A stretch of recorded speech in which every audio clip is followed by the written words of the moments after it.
Hello everyone. I have this Samsung tab.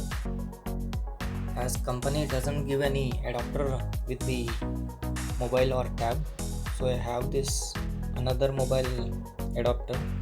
This adapter support fast charging, but the thing is,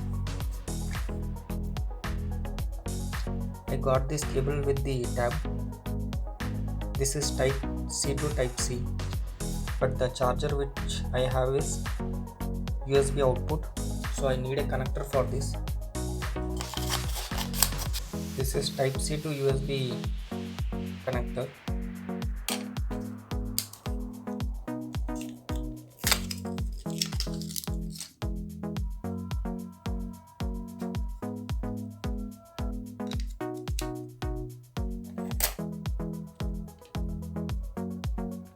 In this way, I can charge this tab with